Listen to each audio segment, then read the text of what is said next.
Saudara-saudara, malam ini kita akan memulai beribadah secara daring dari rumah masing-masing.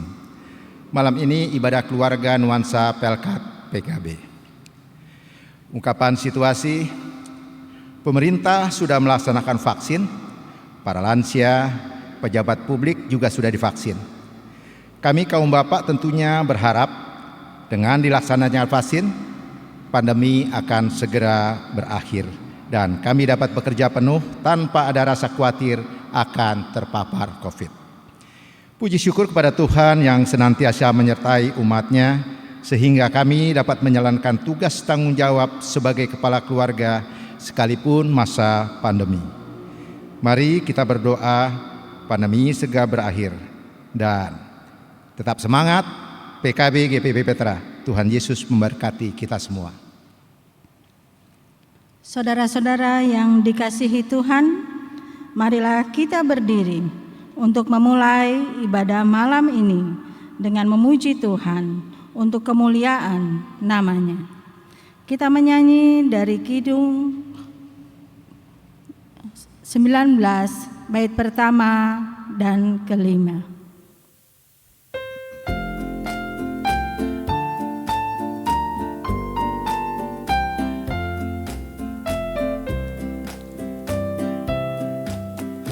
Mari sembah Yang Maha Esa, nyanyikan syukur dengan bergema, perisai umat-Nya Yang Maha Esa, mulia namanya, tahtanya megah.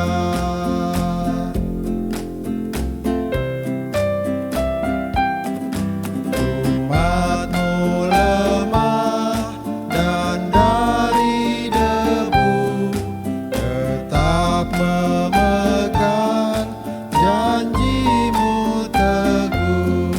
Kasih setia-Mu berlimpah terus, ya Halik Pembela dan kawan kudus.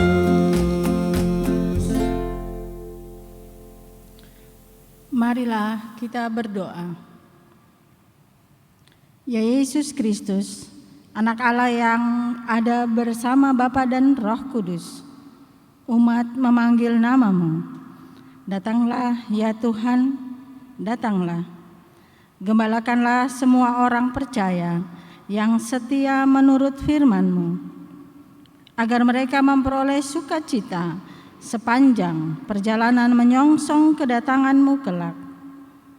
Tuntunlah arak-arakan barisan orang percaya yang setia, agar mereka menyatakan kemuliaan-Mu di dunia ini. Pimpinlah ibadah ini, supaya umat menikmati persekutuan bersama-Mu melalui pemberitaan firman, dan jika kembali ke rumahnya, mereka memperoleh sukacita yang berasal daripada-Mu, akan menghibur mereka, supaya selalu menyaksikan kebenaran-Mu melalui perkataan dan perbuatan sehari-hari. Amin. Marilah kita membacakan Mazmur secara silih berganti yang dikutip dari Mazmur 112 ayat yang pertama sampai kelima. Haleluya. Berbahagialah orang yang takut akan Tuhan, yang sangat suka kepada segala perintah-Nya. Anak cucunya akan perkasa di bumi, angkatan orang benar akan diberkati. Harta dan kekayaan ada dalam rumahnya, kebajikannya tetap untuk selamanya. Di dalam gelap terbit terang bagi orang benar, pengasih dan penyayang orang yang adil. Mujur orang yang menaruh belas kasihan dan yang memberi pinjaman, yang melakukan urusannya dengan sewajarnya. Kita menyambut dengan kidung keesaan. 516 bait yang pertama.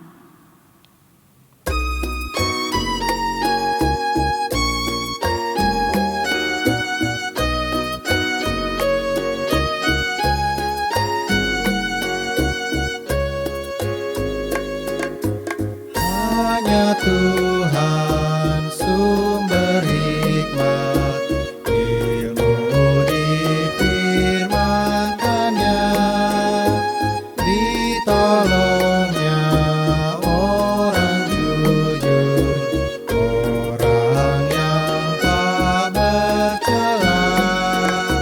Ia menjaga keadilan dan jalan orang setia, maka engkau kan mengerti yang baik, adil dan benar.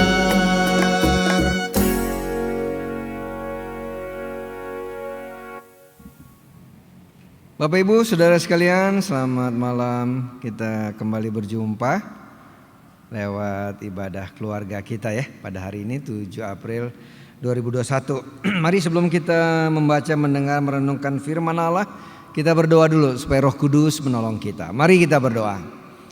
Terima kasih Bapa Surgawi, kami akan membaca, mendengar dan merenungkan firman-Mu. Kiranya Roh-Mu membimbing kami agar kami mengerti pesan Tuhan, dan oleh urapan Roh-Mu berikanlah hamba kemampuan untuk menerjemahkan firman Allah dalam hidup kami, dan kami berpegang teguh dan melakukannya. Demi Kristus Yesus Tuhan kami, Putra Paskah itu, kami sudah berdoa. Amin. Jemaat, marilah berdiri untuk mendengarkan firman Tuhan yang dibacakan dari Alkitab. Kitab Roma pasal yang kelima ayat 6 sampai dengan 11. Roma pasal 5 ayat 6 sampai dengan 11. Yang menyatakan, karena waktu kita masih lemah, Kristus telah mati untuk kita orang-orang durhaka pada waktu yang ditentukan oleh Allah. Sebab tidak mudah seorang mau mati untuk orang yang benar. Tetapi mungkin untuk orang yang baik ada orang yang berani mati. Akan tetapi Allah menunjukkan kasih-Nya kepada kita oleh karena Kristus telah mati untuk kita ketika kita masih berdosa. Lebih-lebih karena kita sekarang telah dibenarkan oleh darah-Nya, kita pasti akan diselamatkan dari murka Allah. Sebab jikalau kita ketika masih seteru diperdamaikan dengan Allah oleh kematian anaknya, lebih-lebih kita yang sekarang telah diperdamaikan pasti akan diselamatkan oleh hidupnya. Dan bukan hanya itu saja, kita malah bermegah dalam Allah oleh Yesus Kristus Tuhan kita, sebab oleh Dia kita telah menerima pendamaian itu. Demikianlah pembacaan Alkitab. Berbahagialah semua orang yang mendengarkan firman Tuhan dan melakukannya. Terpujilah Tuhan Yesus. Haleluya. Haleluya, haleluya, haleluya.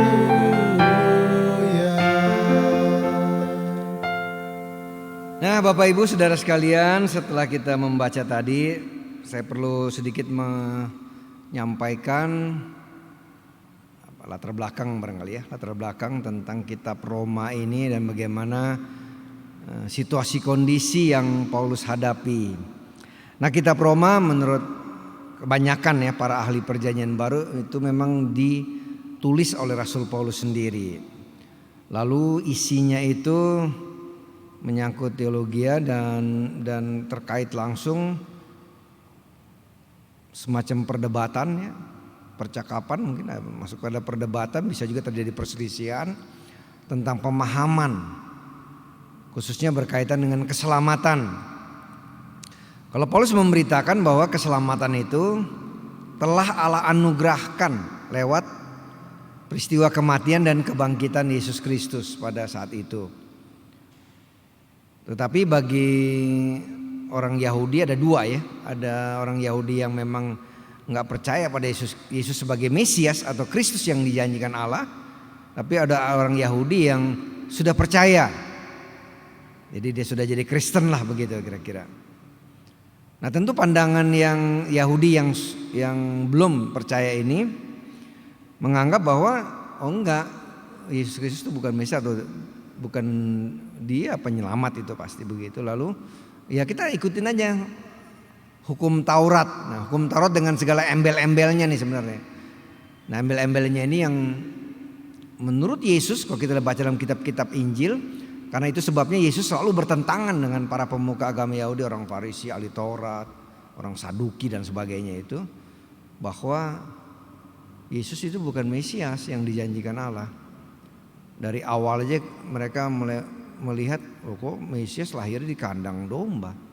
Mestinya, nah, dia kan raja, Mesias itu raja artinya.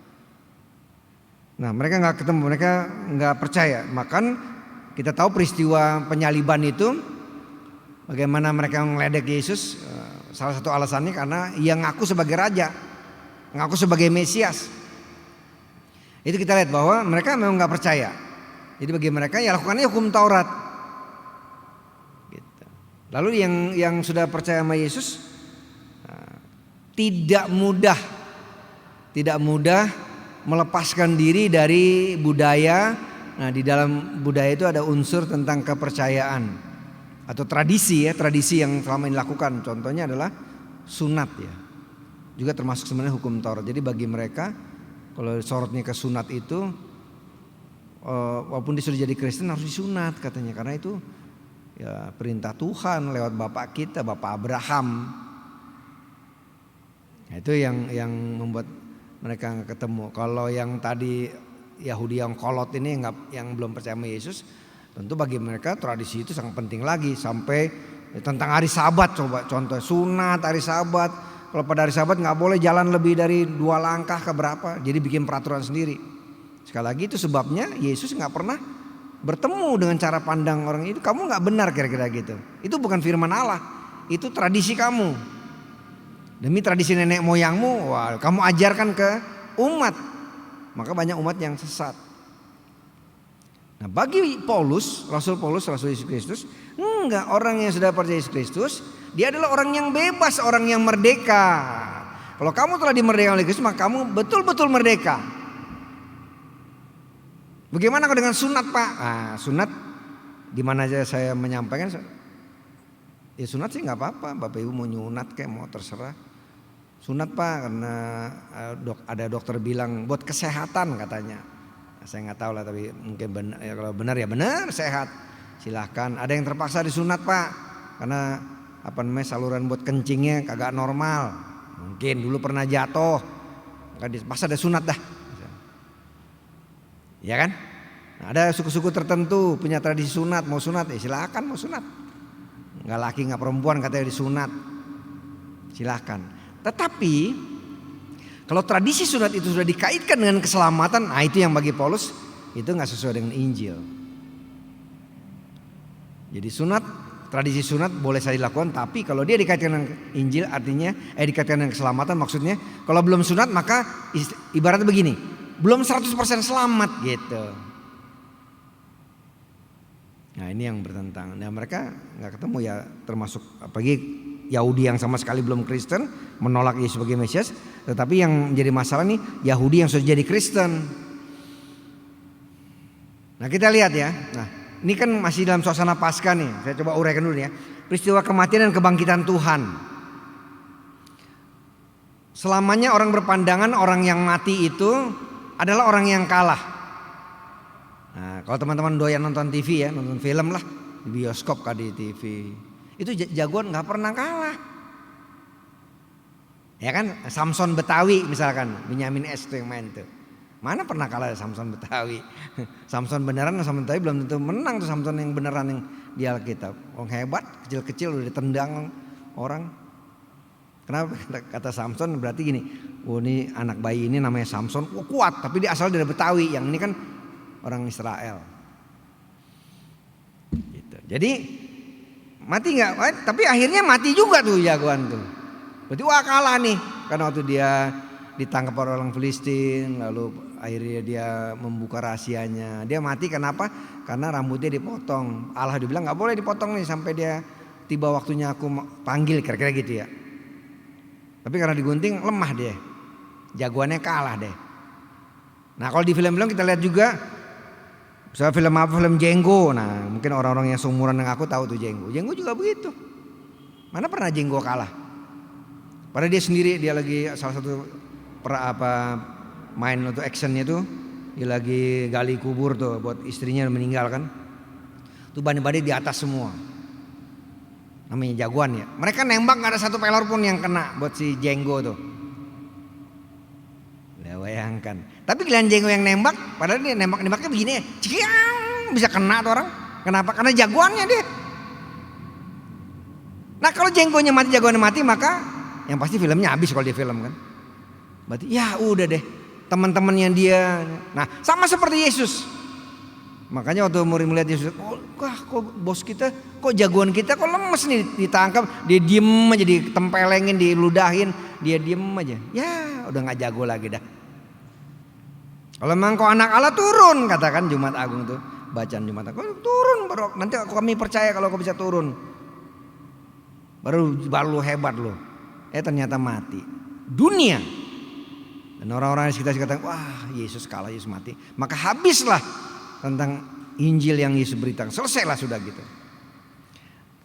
Tetapi dalam pandangan Allah, ini yang Paulus ingin sampaikan, justru peristiwa kematian itulah titik awal kemenangan Allah bagi dunia ini lewat Yesus Kristus. Karena di sanalah dipatahkannya kuasa setan, kuasa maut, kuasa dosa oleh peristiwa kematian. Nanti dibuktikan dengan kemenangan itu apa? Peristiwa kebangkitan. Kalau di bacaan hari Jumat Agung kemarin kan, ini yang katanya bisa rubuhin bait Allah. Maksud bait Allah itu tubuhnya Yesus. 3 hari aku bisa bangun. Kamu bunuh aku, tapi hari ketiga aku bangkit. Untuk menunjukkan kuasa Allah lebih besar dari segala-galanya. Jadi pasca itu bukan orang suka bilang, wah kubur yang kosong.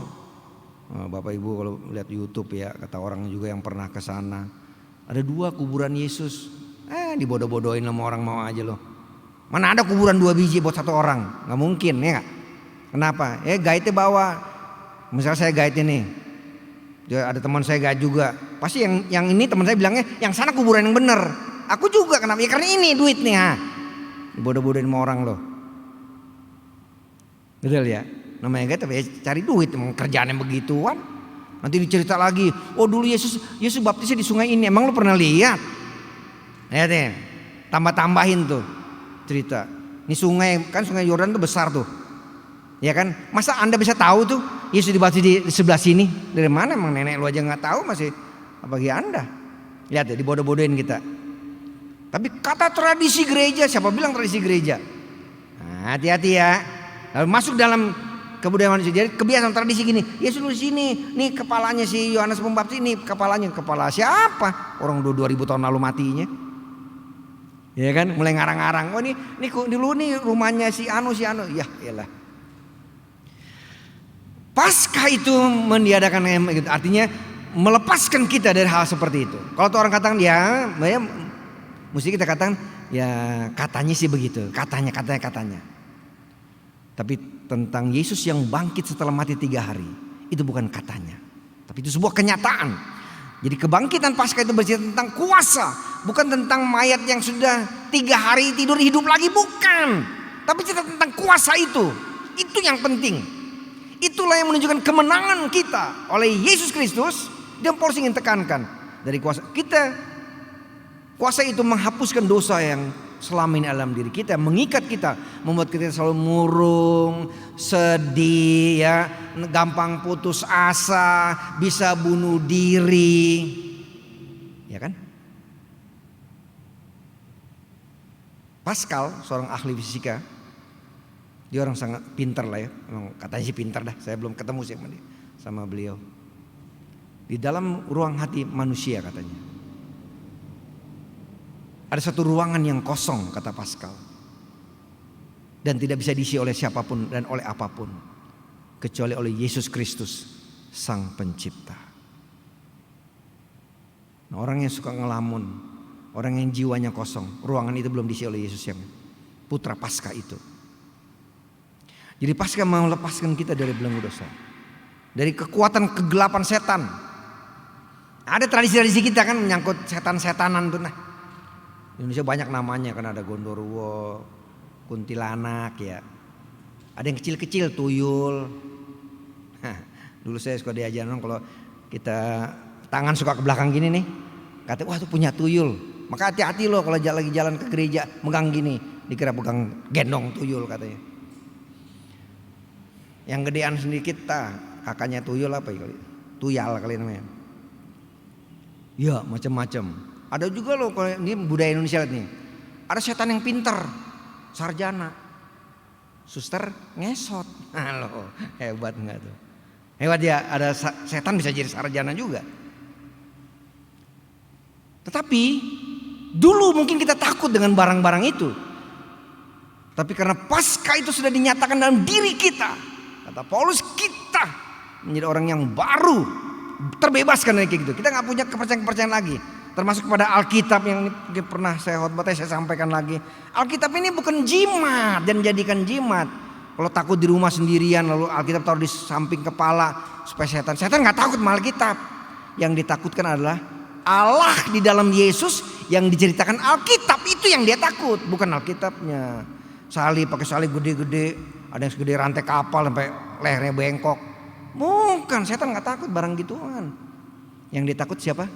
Yesus yang pernah disalib itu, bukan salibnya. Itu kan kayu biasa. Dan kita nggak punya kebiasaan menambah-nambahkan seperti para pemuka agama Yahudi tadi. Kematian kebangkitan Tuhan membuat kita bebas. Dulu kita musuhnya Allah. Ini temanya kan, diperdamaikan dan diselamatkan. Dulu saya musuhnya Allah. Tapi oleh kemurahan Kristus, Allah dalam Kristus, saya diperdamaikan. Damailah hatiku. Jadi hati yang damai itu tanda bahwa Paskah itu sudah jadi kenyataan dalam hidup kita. Jadi Bapak Ibu, kalau Bapak Ibu nggak punya damai di hati, berarti belum terima Paskah itu. Biar Anda pernah jadi panitia kok apakah? Enggak. Hati-hati, jangan kita membodohi diri kita sendiri. Kalau tidak punya damai di sini, berarti Paskah itu belum jadi kenyataan. Hanya cerita saja kita dengar, hanya baca saja dalam Alkitab, tapi nggak pernah kita alami. Tapi orang yang damai hatinya, dia sudah berdamai dengan Allah pertama, kedua apa? Dia selalu hidup damai dengan orang, nggak pernah mau musuhan, apalagi menciptakan permusuhan. Wah, celaka tuh. Jadi kalau Anda ngaku Jemaat Petra Bogor, di mana ada hari selalu bikin kerusuhan, bikin gosip, nyeritain orangnya, itu hati-hati. Kenapa bisa gitu? Karena hati Anda nggak damai. Kok gitu Pak? Karena Yesus Putra Paskah itu belum ada dalam hati Anda. Berarti belum diselamatkan. Marah, nggak apa-apa. Renungkan apa yang Pendeta Syota katakan benar apa enggak. Jangan marah dulu. Sebab makanya dulu sering tema-tema Natal kan, Yesus Raja Damai. Kalau Raja Damai nggak ada di sini, bagaimana ada damai? Enggak. Jadi kedamaian itu sukacita kita bukan bergantung dengan banyak duit, punya mobil banyak, punya enggak. Walaupun kita dalam keadaan yang paling mungkin usaha kita sedang jatuh, nggak pernah gelisah, tenang aja. Kenapa? Yesus adalah Tuhan. Dia pernah mati dan bangkit bagiku juga. Maka dengan kuasa kebangkitan dia akan tolong aku supaya usahaku naik maju kembali. Itu orang damai, tenang hidupnya, nggak gelisah. Ini enggak, saya nggak bisa tidur Pak. Ya nggak bisa tidur. Habis hidup dalam kebencian mulu. Satu jemaat musuhan, sama-sama pengurus Pelkat bermusuhan, sama-sama tim multimedia bermusuhan. Yang ngerekam tuh gua kagak direkam lagi nih. Sama-sama kantoria bermusuhan, aneh. Haleluya sana sini musuhan jalan terus. Kenapa bisa begitu? Karena hatimu tidak damai. Betapa malangnya saya kalau Putra Paskah itu nggak dalam diri saya. Ngapain capek-capek gue khotbah sana sini? Mengapa aku selalu semangat berkhotbah? Karena damai itu ada dalam hatiku. Karena aku yakin tentang keselamatan yang telah Dia berikan. Jadi kalau yakin selamat itu bukan sebuah kesombongan, bukan. Karena anugerah. Kok pendeta yakin? Ya karena. Jadi mau mati besok mau kapan? Nggak ada urusan, bukan urusan saya. Urusan saya melayani Tuhan. Urusan saya berbuat baik. Urusan saya menciptakan kedamaian. Gitu. Harus gitu. Kasihan bertahun-tahun melayani bikin kerusuhan mulu. Jadi jemaat Petra udah puluhan tahun, udah turunan tete nenek moyang.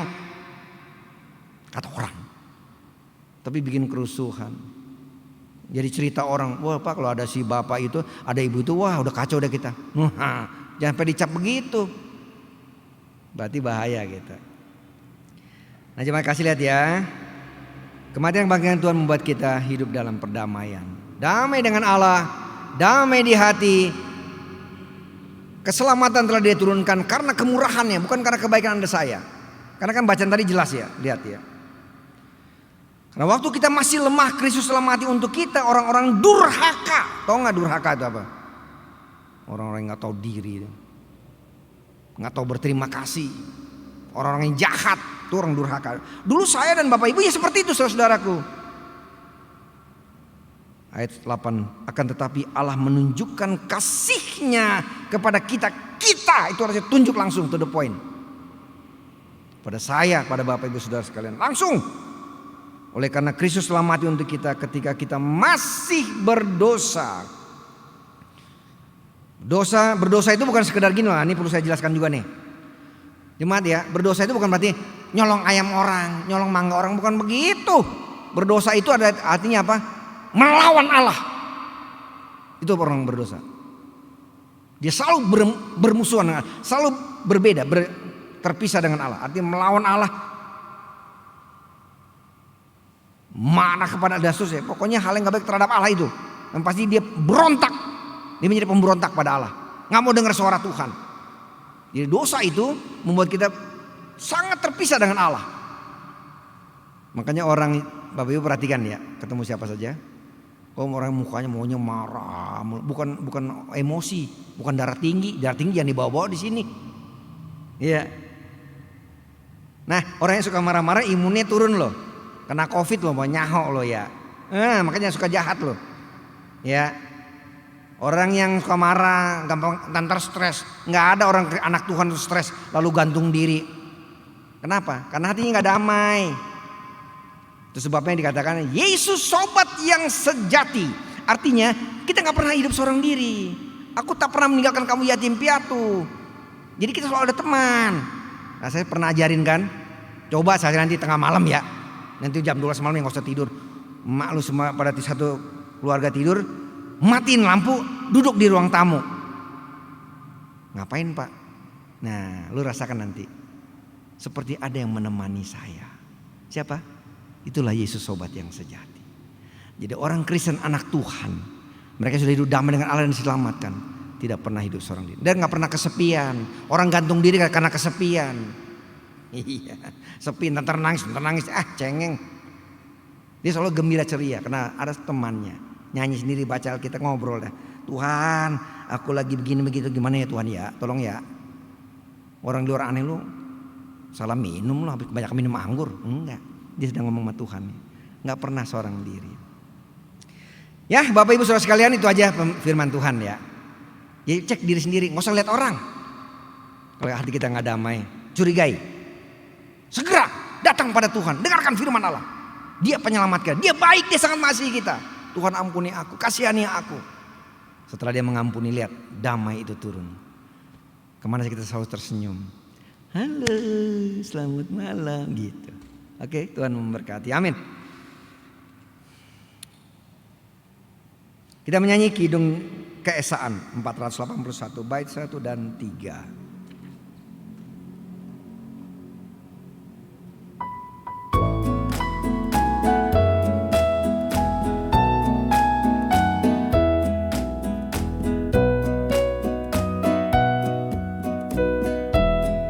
Engkau Allah Maha Besar, karena Yesus telah bangkit dan hidup kekal. Haleluya.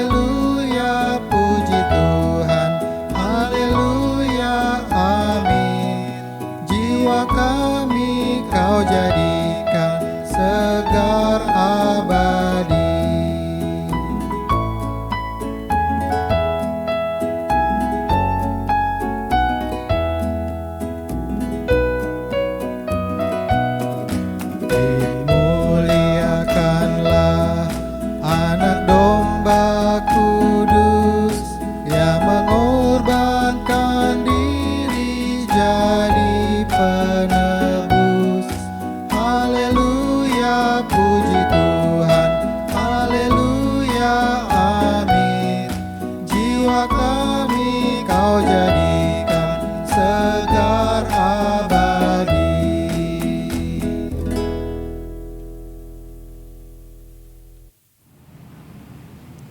Bapak Ibu yang dikasihi oleh Tuhan Yesus Kristus, mari kita naikkan syafaat kita. Tuhan, Bapa kami yang ada di dalam kerajaan surga, terima kasih dan ucap syukur untuk penyertaan-Mu di dalam kehidupan kami, pemeliharaan-Mu untuk kami, khususnya di dalam pandemi Corona yang kami hadapi. Terima kasih Tuhan untuk pemeliharaan-Mu dan pertolongan-Mu untuk kami Tuhan. Begitu juga untuk waktu, kesempatan, kemampuan yang Kau berikan pada kami, untuk kami dapat bersekutu bersama di dalam ibadah keluarga online ini Tuhan. Dan Tuhan, pada malam hari ini kami mau berdoa untuk saudara-saudara kami yang terdampak COVID-19, baik mereka di sekitar kami, teman-teman kami, saudara kami, dan khususnya jemaat GPIB Petra Tuhan. Kami mohon Tuhan penyertaan-Mu bagi mereka. Kami mohon Kau kiranya bersama mereka di dalam sakit yang mereka hadapi. Kau kiranya mau tolong mereka untuk mereka dapat pulih, dapat sembuh Tuhan. Kau kiranya bersama mereka di dalam penyembuhan mereka, baik dalam isolasi mandiri, juga mereka yang pada saat ini dirawat di rumah sakit Tuhan. Dan Tuhan, kami juga mau berdoa bagi para pekerja medis yang pada saat ini dalam pandemi ini bersusah payah untuk mereka dapat menanggulangi pandemi ini Tuhan. Kami mohon Kau kiranya bersama mereka di dalam usaha dan kerja mereka, baik para dokter, para perawat, dan siapapun juga Tuhan yang terlibat di dalam pengentasan pandemi Corona ini Tuhan. Kau kiranya bersama mereka memberikan kesabaran, kekuatan, dan khususnya Tuhan kesehatan yang baik Tuhan. Kau berkati mereka, Kau berkati keluarga mereka Tuhan. Dan juga Tuhan, kami mau berdoa untuk pemerintah di dalam mereka juga berusaha untuk menanggulangi pandemi ini Tuhan. Kami mohon penyertaan-Mu, kami mohon pimpinan-Mu bagi mereka. Kau kiranya mau berkati para pemimpin di negara ini, baik tingkat yang paling tinggi dari presiden hingga yang paling rendah di tingkat RT. Kau kiranya bersama mereka memberikan hikmat untuk mereka juga dapat memimpin kami sebagai bangsa untuk kami dapat keluar dari pandemi ini. Kami mohon penyertaan dan pertolongan-Mu bagi mereka Tuhan. Dan Tuhan, kami juga pada malam hari ini teringat akan saudara-saudara kami yang mungkin terdampak secara ekonomi karena pandemi Corona ini. Mereka yang kehilangan pekerjaan, mereka yang kehilangan mata pencarian. Kau kiranya mau bersama mereka, menyertai, menolong dan menguatkan mereka Tuhan. Biarlah mereka untuk tetap berusaha, bertekun di dalam-Mu, di dalam pergumulan yang mereka hadapi. Kami mohon penyertaan dan bantuan bagi mereka Tuhan.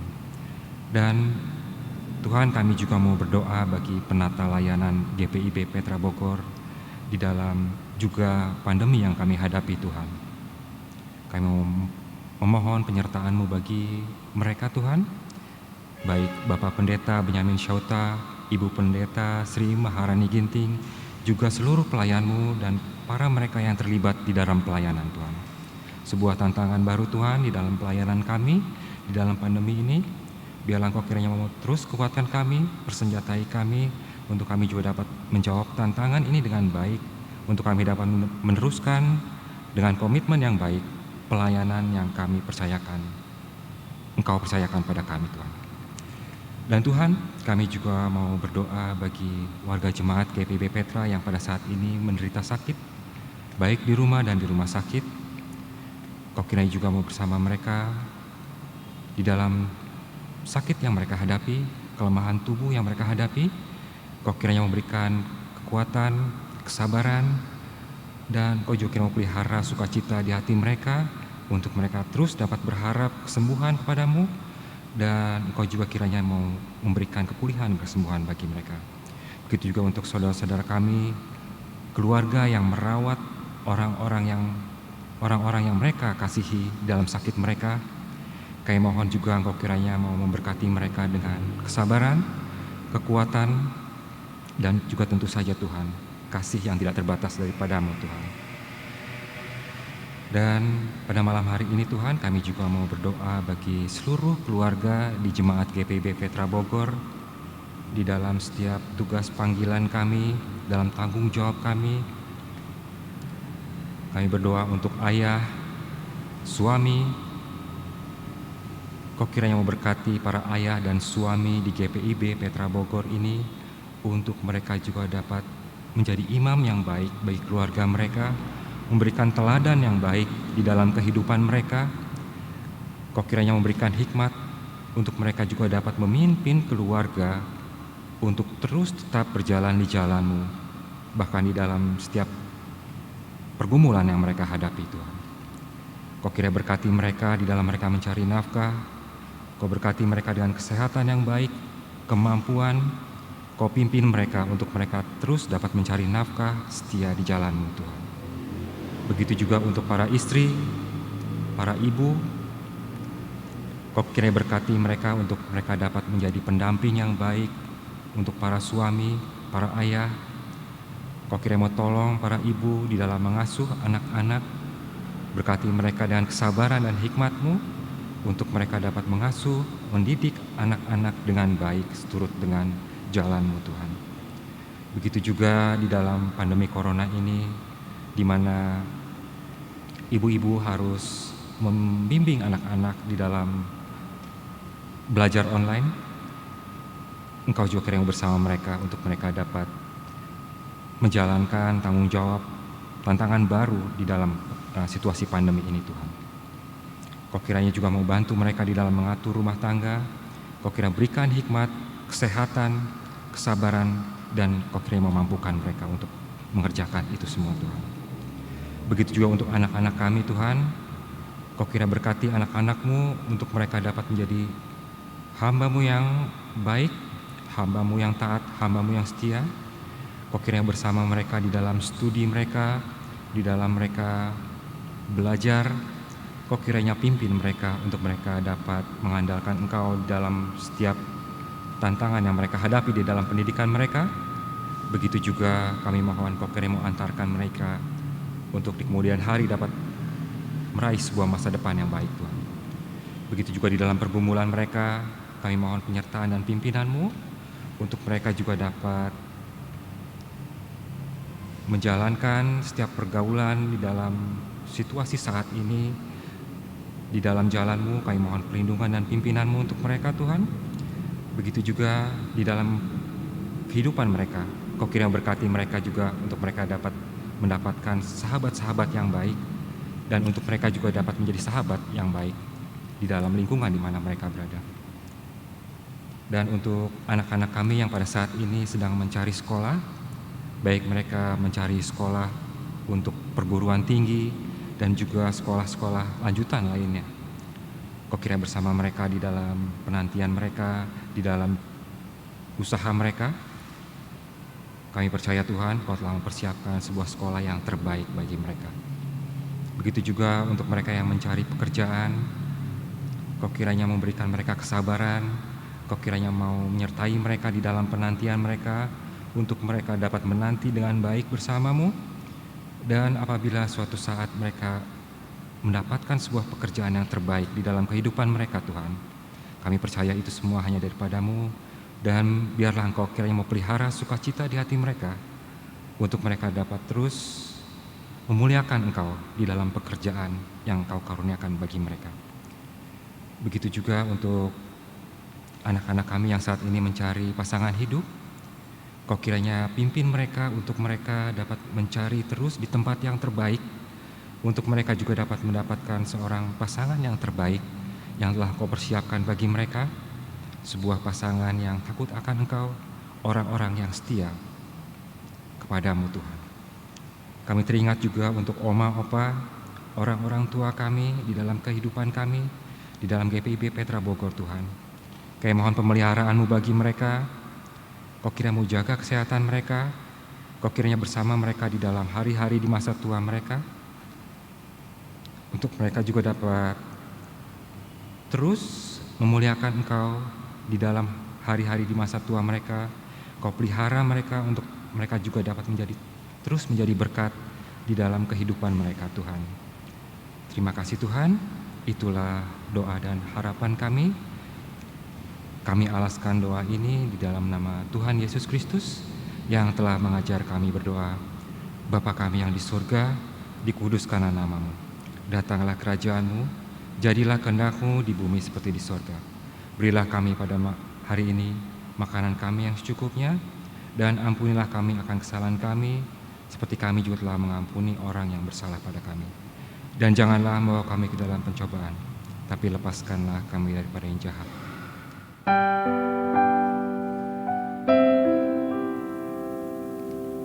Karena Engkaulah yang empunya kerajaan dan kuasa dan kemuliaan sampai selama-lamanya. Amin.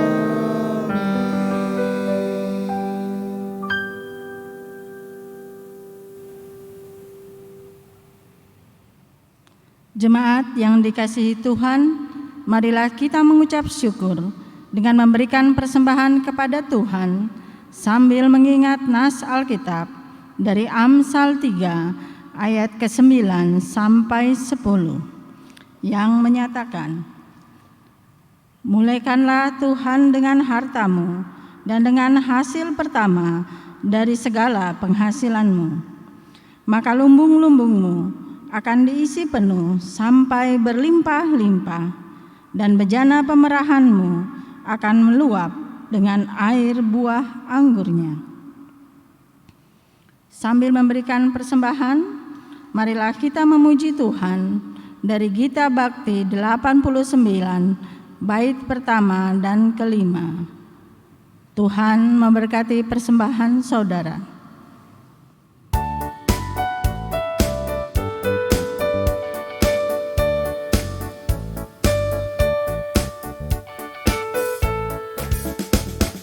Dunia ini untuk kemuliaan Tuhan. Amin. Kita perbuat apa dengannya? Amin. Amin. Amin. Amin. Amin. Dunia ini untuk kemuliaan Tuhan. Amin. Persembahan untuk kemuliaan Tuhan. Amin. Kita perbuat apa dengannya? Amin. Amin. Amin. Amin. Amin. Persembahan untuk kemuliaan Tuhan. Amin.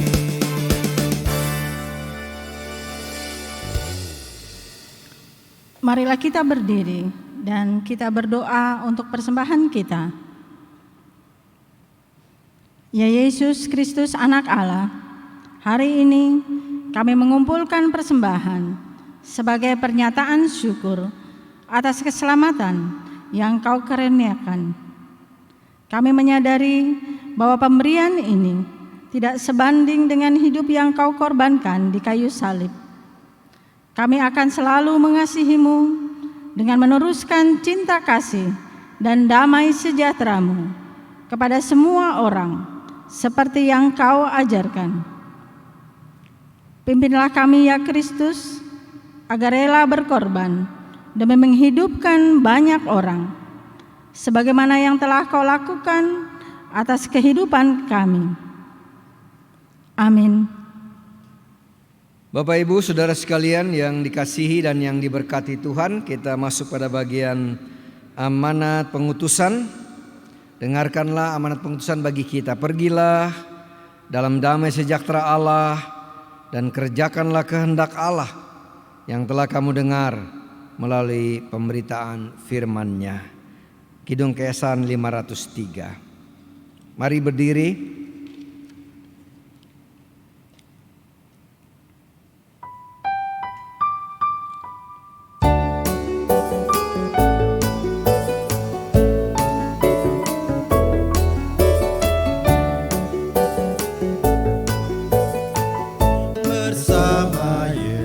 Yesusku tetap teguh, tak goyah imanku kepadanya.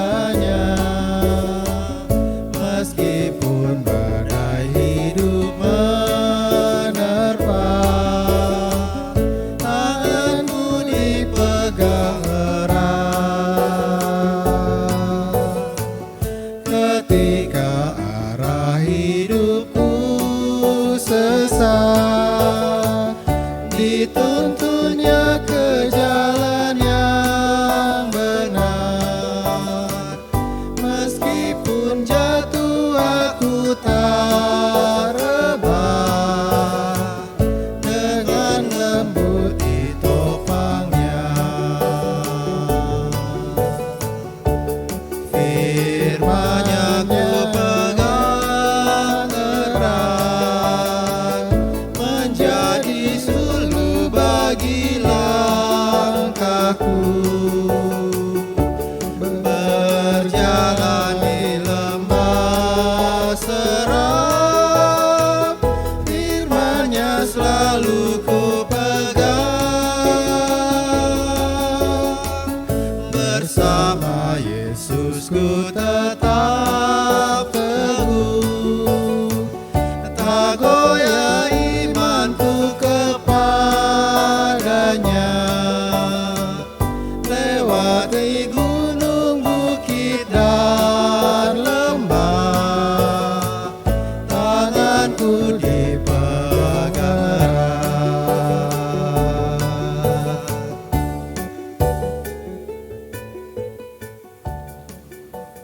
Bapak Ibu Saudaraku yang dikasihi Tuhan, arahkanlah hati dan pikiranmu kepada Allah dan terimalah berkat-Nya. Allah sumber segala kasih karunia yang telah memanggil kamu dalam Kristus kepada kemuliaan-Nya yang kekal, akan melengkapi, meneguhkan, menguatkan dan mengokohkan kamu sesudah kamu menderita seketika lamanya. Ialah yang empunya kuasa sampai selama-lamanya. Amin.